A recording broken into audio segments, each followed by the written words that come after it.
ഒരു സമുദായത്തിന്റെ ആത്മീയ നേതാവും ഒരു രാഷ്ട്രീയ പാർട്ടിയുടെ സാരഥിയുമായിരുന്നിട്ടും മതകക്ഷിഭേദമേന്യേ മലയാളി സമൂഹം ആദരവോടെ ഹൃദയത്തിൽ സ്വീകരിച്ച വ്യക്തിത്വമാണ് കടന്നുപോകുന്നത്.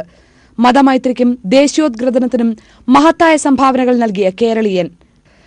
ഒരു സമുദായത്തിന്റെ ആത്മീയ നേതാവും ഒരു രാഷ്ട്രീയ പാർട്ടിയുടെ സാരഥിയുമായിരുന്നിട്ടും മതകക്ഷിഭേദമേന്യേ മലയാളി സമൂഹം ആദരവോടെ ഹൃദയത്തിൽ സ്വീകരിച്ച വ്യക്തിത്വമാണ് കടന്നുപോകുന്നത്.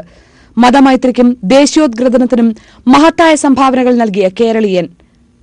1936 മെയ് 4 ജനനം. പിതാവ് PMSA പൂക്കോയ തങ്ങൾ, മാതാവ് Alaviya Kunhi Beevi. Panakkad DMRT school, Kozhikode MM high school എന്നിവിടങ്ങളിൽ സ്കൂൾ വിദ്യാഭ്യാസം. പ്രശസ്ത ദർസുകളിൽ മതപഠനം.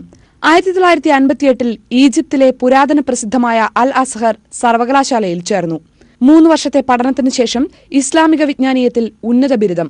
1961 മുതൽ 66 വരെ കെയ്റോ യൂണിവേഴ്സിറ്റിയിൽ ചരിത്ര ഗവേഷണവും അറബ് സാഹിത്യത്തിൽ മാസ്റ്റർ ബിരുദവും.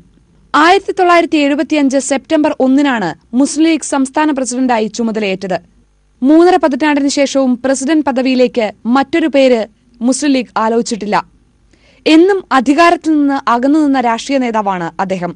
കേരളം അദ്ദേഹത്തിന്റെ സംഭാവന ഏറ്റവും കൂടുതൽ ഓർമ്മിക്കുക ബാബറി മസ്ജിദ് തകർക്കപ്പെട്ട വേളയിലാണ്.